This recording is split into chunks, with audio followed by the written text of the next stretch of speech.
Different's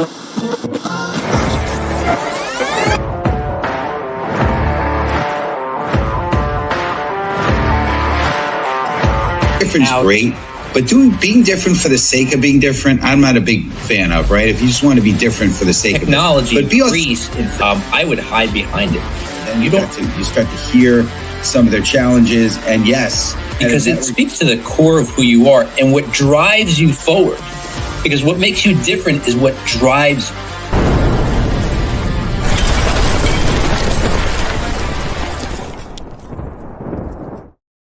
What's up, everyone, and welcome to the Master Connector Show. I'm your co-host, Rob Genovesi, and we hope you are joining us live. If you are, welcome.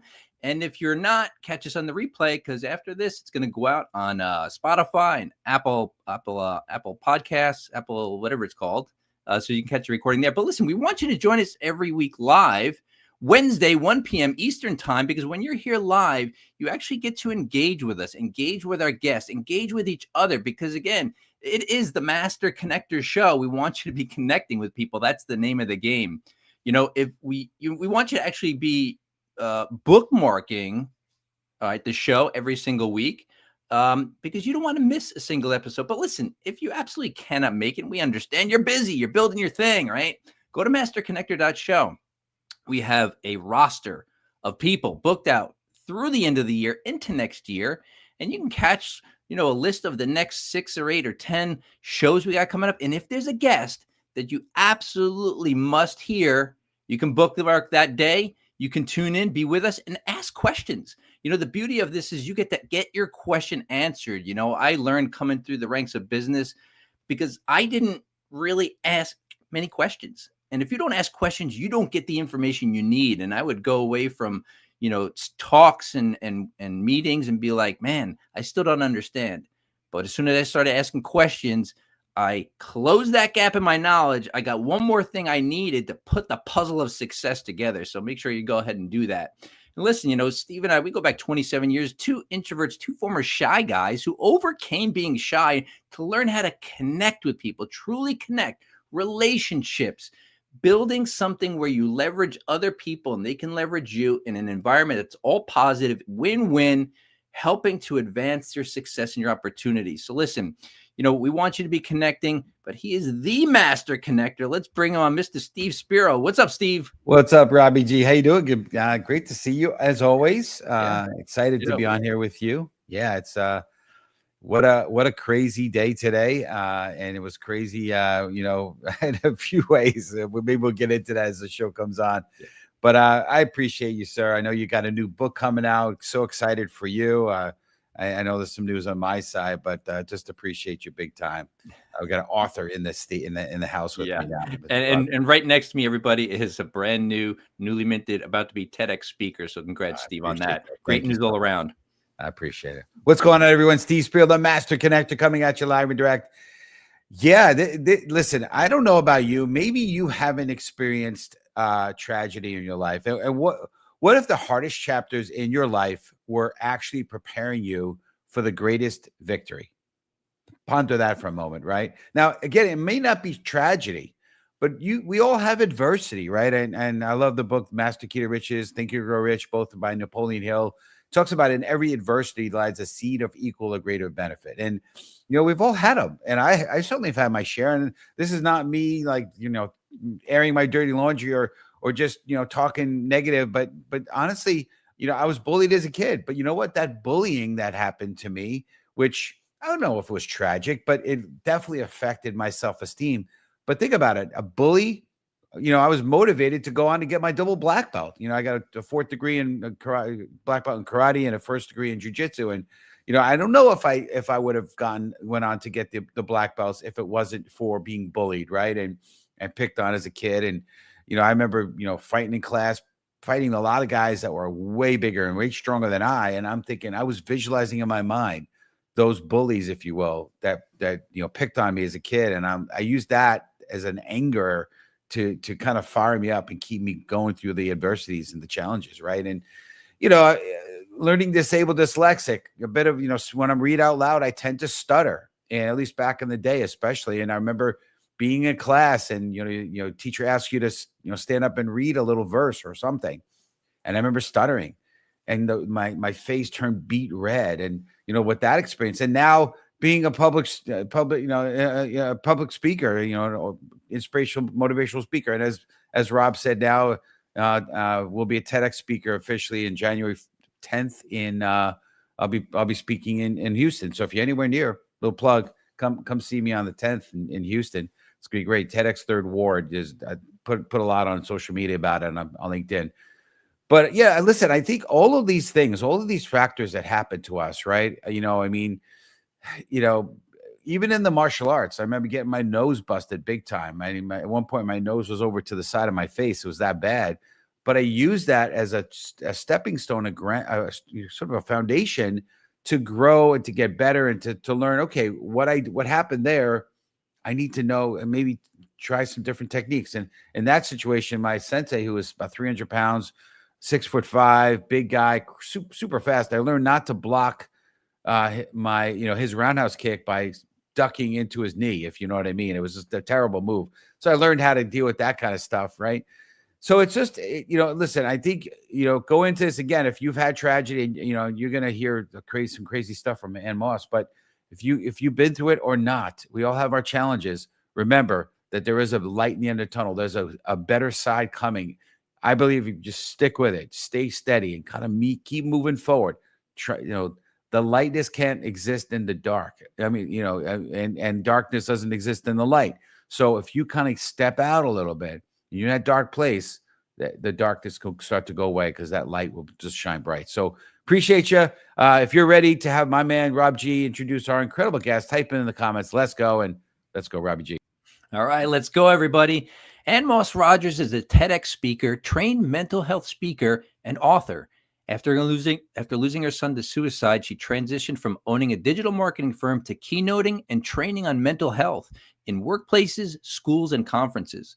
Featured in the New York Times, Variety magazine, and interviewed by CNN's Erin Burnett, AnneMoss has spoken on mental health at the prestigious Billionaires Summer Camp. She focuses on fostering wellness cultures for personal and organizational success. Please welcome to the show, AnneMoss Rogers. What's up, AnneMoss? Hello. And I'm in Texas right now, Steve, where you're going to be doing your TEDx. I hope you come see me. Nearby. Yeah. Right. Well, I'm not always here. I'm usually in Virginia, even though I probably sound like I'm from New York, right? Oh, yeah. You totally sound like a New Yorker. Not. Anyway, we appreciate you. I'm glad we were able to get this to happen. Obviously, some fun stuff that happened along the way, but we are blessed to have you on here, regardless of all that. So, let's dive right into it, right? I mean, we were talking about, resilience, right? I think there's a big part of success is just getting through and that resilience. And when things happen, you just kind of blow through it. And, I know that's easier said than done sometimes. And maybe you could share a little bit of, the challenge and, challenges that you've dealt with and some of the tragedies, which Rob alluded to in reading your intro. But before I ask the question, so I want to just acknowledge, Russ Hedge, amazing support of the show, sponsor of some of our episodes. Welcome, Russ. My sister Eileen is in the house. She's saying hello. MZ's in the house. Michael's Jack here. And just appreciate everyone getting in the comments. So just and he says one step in front of the others. Booyah. There you go. All right. All right. Well, here's the question, AnneMoss. So what does it take to keep moving forward when life knocks you down and knocks you to your knees? And I know, again, you have some stuff to share perhaps on your personal side. Yeah. Well, I think that really you allow it to knock yourself to your knees, right? You've got to feel the feelings. I mean, a lot of times what people want to do is go straight to distraction. So they want to avoid feeling that really difficult feeling. But really intense feelings last about 60 to 90 seconds. And what the healing that happens when you sit with that pain, that is how you build resilience. That is how you move forward. And then eventually, after about 60 to 90 seconds, that feeling will lift. You'll feel it like, oh, I feel so much better. Then you can distract yourself with a healthy coping strategy. So I always tell people you got to feel your feelings, because that's where the healing happens. That's what turns your pain into purpose. So think about knee surgery. You go in for knee surgery, it hurts beforehand. You go have the knee surgery, it is so painful afterwards. But a few weeks later, you can walk, and then it keeps getting better as you keep working at it. But if you weren't to do the physical therapy and all the things they tell you, it's not going to be as good as it could be. So you have to actually work at it. So I call it post-traumatic growth. And it really refers to the positive psychological changes that can occur after experiencing a traumatic event. And so, but that's not it, it's got to be intentional. You have to, like, on purpose say, I'm going to do this, even though you don't want to. Nobody wants tragedy. Right. Yeah, absolutely. Well, I would like to expand a little bit on that. You mentioned intentionality, right? And, being intentional. And so maybe expand on that. How can being intentional, not reactive, help someone turn tragedy into lasting growth? Well, I think one thing is, look for help. Develop those healthy coping strategies. What are yours? And it's not a glass of wine, because that just numbs everything. Right. And then it's going to come back like a boomerang on steroids. Is it exercise? Is it writing? Is it speaking with friends? Is it finding a group that is going through something similar? So those are some of the intentional steps, you'll see. One of the things when you're in the middle of it, you don't know that you're actually growing and learning. It's one of those things you have to have some faith.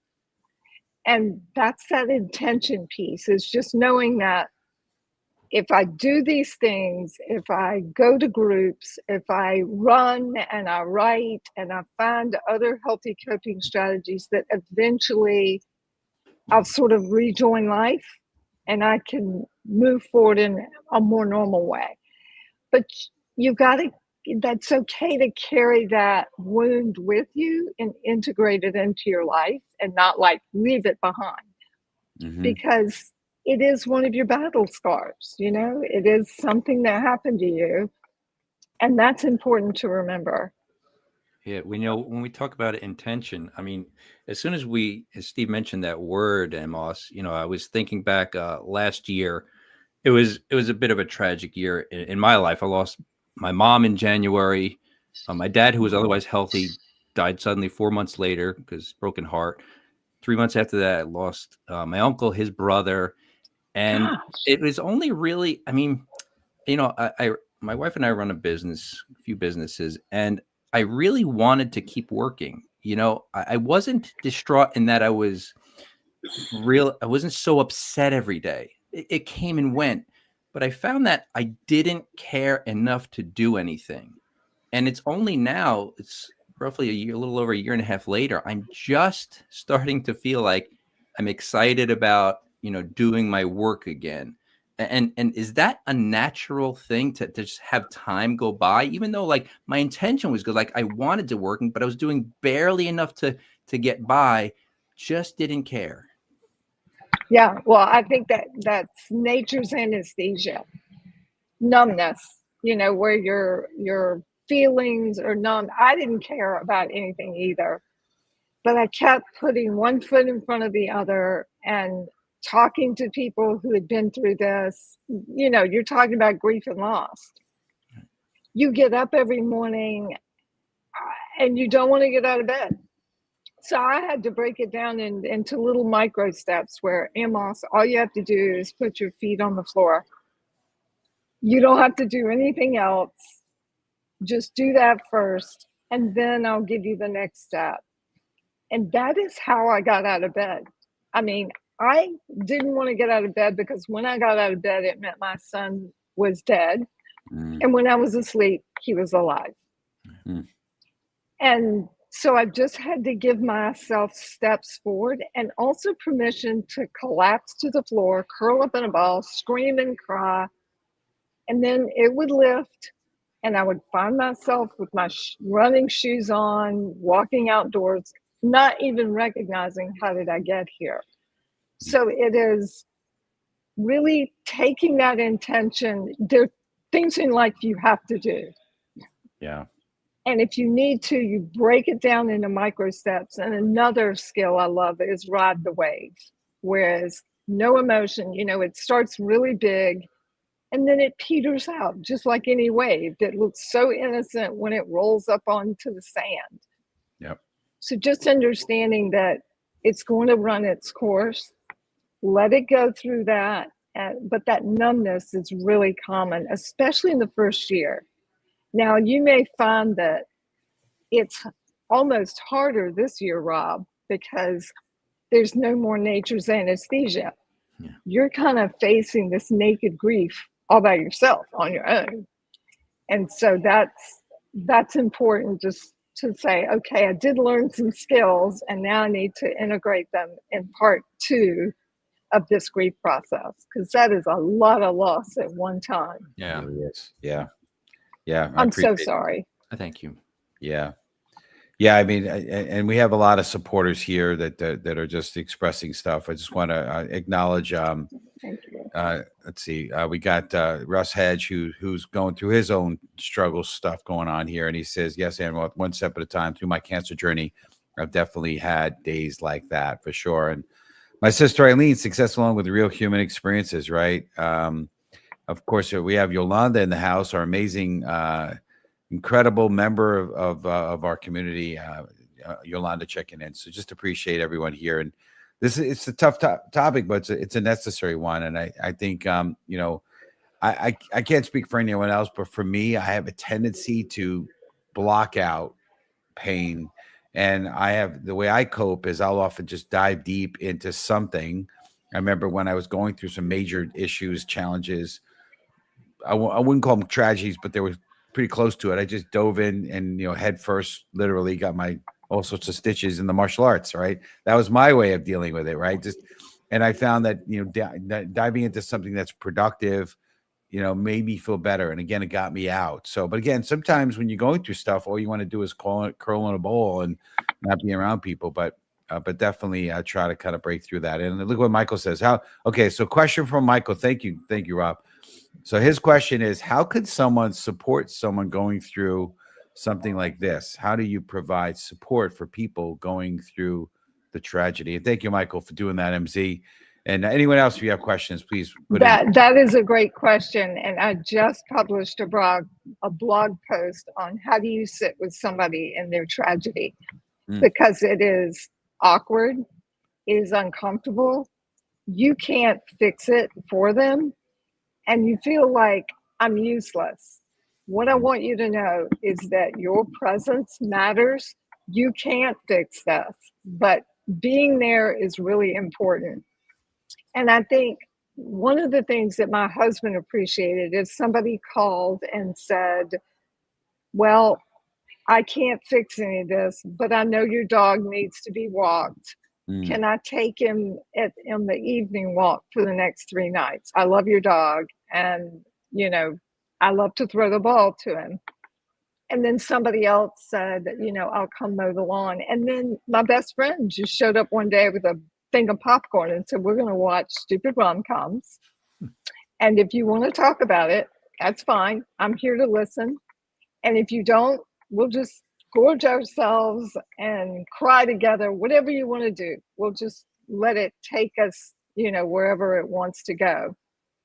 It is difficult and it is uncomfortable, but sometimes we have to be willing to be uncomfortable, because that's what deepens relationships. I remember everyone who stepped up, and did they say the perfect thing? No, they didn't. And one thing a friend of mine asked, and she goes, I don't know what to say, and I'm afraid I'm going to say the wrong thing. So when I say something stupid, will you please tell me, and then tell me why it's stupid? So she was asking me to educate her. And that was an opening for me to not be angry, but instead say, well, when you say he's in a better place, I just want to yell at you and say, well, why don't we put your kid in a better place and see how much you like it? And she and I actually laughed. Yeah. And I remember just going, am I allowed to laugh? And she said, Charles would want you to laugh. So we allowed that moment of real honesty. It's hard to do in a group.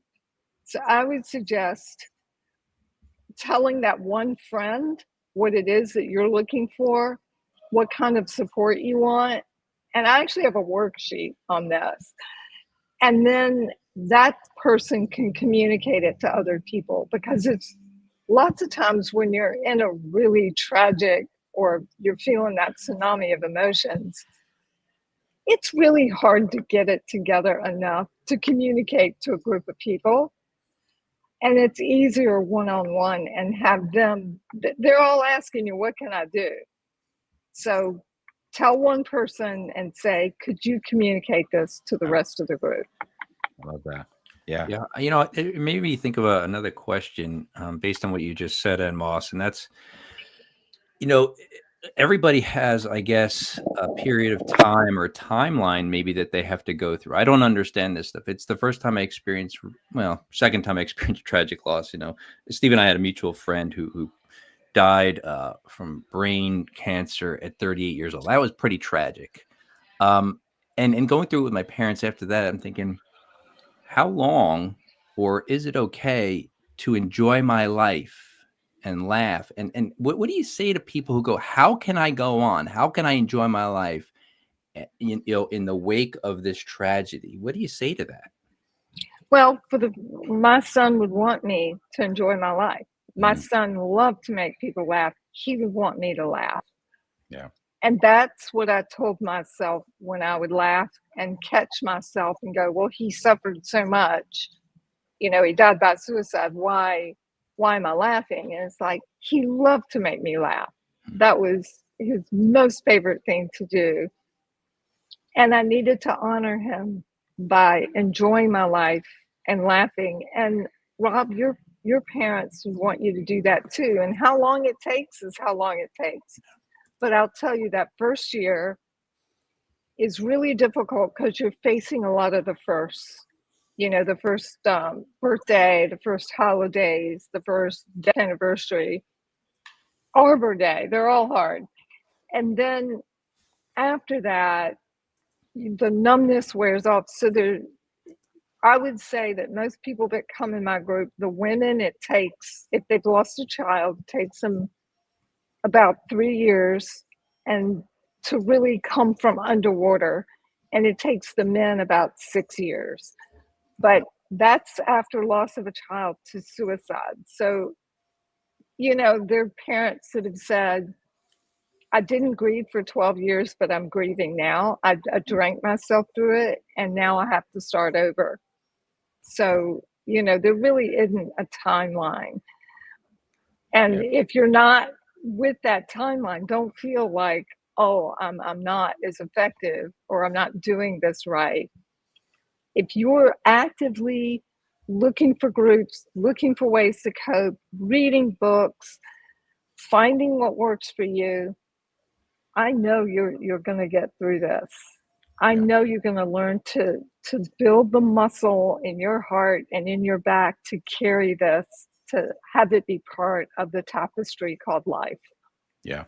I just want to say this, and not to sound insensitive in any way, because the stuff that, you know, people go through, and like Rob said, that was a major tragedy. I've had two similar tragedies like that, where I had another good friend, Bill Schulman, he wasn't 38, but he was 50. Loved his family, you know, super close to the family, and same idea, a brain tumor, and it took him super quick. And just the tragedies. So I'm not being insensitive, but I do want to say one of the components of the pillars of our show is, and I found it, the pillars of being, quote unquote, the master connector is being vulnerable and being authentic and sharing some of the challenges that we've been through. And so if you do have an opportunity, and you know, again, it's never fun, it's never great to go through it, but it is an opportunity to be vulnerable and share with other people and connect with them, because I'm telling you, other people have experienced it as well. So I want to ask about vulnerability from your perspective. So community, type in #vulnerability. And Rob G, I don't know if you want to post that, but if anyone's going through anything or knows anyone going through, there is a place they can actually go and learn more about it. Warmlines.org and so forth. So I don't know if you have the ability to post that, Rob. But in the meantime, here's the question: in terms of vulnerability, in what ways does shedding the facade and showing vulnerability actually make you stronger? Otherwise, you're keeping it all in. I call it being emotionally naked. And it took me, so one of the things I did is I wrote a newspaper article. It took me about 6 months to write 1,200 words. Mm-hmm. And as I wrote it, I was processing my loss. I was processing the anger, the pain, the relief. I felt relief at times and felt guilty for that. I felt like I was an awful parent. And I think once I opened it up and I put that story out there, and I'm going to tell you, the day it published and they called me, I was terrified. So terrified that I had to pull over to the side of the road, do deep breathing because I was starting to have a panic attack. Because I felt stripped naked on an island. But afterwards, it was such a relief to just have it out there and not have this weight of hiding behind or masking how I really felt and just letting other people know the real story. Mm-hmm. It was the most freeing thing I've ever done in my life. And I just went forward from there, because hiding behind a stigmatized thing like suicide just didn't seem like the right thing to do. And what I found is I got it went viral, 3,000, 4,000 comments from people all over the world that were going through the same thing. Yeah. So I found connection when I opened up. Yeah. And then other people felt like they had permission to tell their story. So that's what vulnerability does. It is not a weakness. It's a strength. And I didn't understand that until people told me. Yeah, no doubt about it. I just want to share before, as we close down here real quick, Michael Zajac has some wisdom here. He says, hey, my cousin just committed suicide. Sorry to hear that, Michael. I'm so sorry. And at 42, and I will see his mother tomorrow in Minnesota. And vulnerability, I don't know what to say, but telling her I can't fix it, but I'm here to help you sounds like the best advice I've heard. So kudos, That's Michael. Yeah. And if you remember any stories, remember that you have stories she'll never know, and they're in your head. Yeah. And the more you share them, we're not going to get new stories. We love those. We love those. And if you wouldn't mind, use the phrase died by suicide and not committed, because it used to be a crime and it's been in our lexicon for hundreds of years, but it's a public health crisis, not a crime anymore. No doubt. Well, we really appreciate you being on here with us. I know that you want to bless our community with something to offer. Would you tell a community? I know you have a ebook, a 10-step finding your purpose. Tell them a little bit about what you're offering them, and we'll post. Rob will post it for you. Well, it's basically a one-pager, 10 steps. Let's see. The secret to post-traumatic growth, steps to finding joy after tragedy. And it's just 10 items of, this one page of thoughts about going forward. And then there's another one about finding your purpose, because that step can be very frustrating and you think it has to be something big, and it doesn't. It can be something small or big, whatever you choose to do. So I want you to do you and what works for you. That's awesome. I appreciate it. And what's the best way for our community to reach you and be blessed by you more? Oh, I would love for them to connect with me on LinkedIn, AnneMoss Rogers, or Mental Health Awareness Education. I know that's a long word, but if you put in AnneMoss Rogers, you'll find me. Of course, very unique name, so I don't think there's a lot of AnneMoss Rogers for sure. Well, we appreciate you. We're gonna have you jump into the green room, and if you're around for a few minutes, love to say hello, goodbye. But thank you again for blessing our community, and appreciate you big time. Thank you so much for having me. It's such an honor. Honor having you. Thank you again.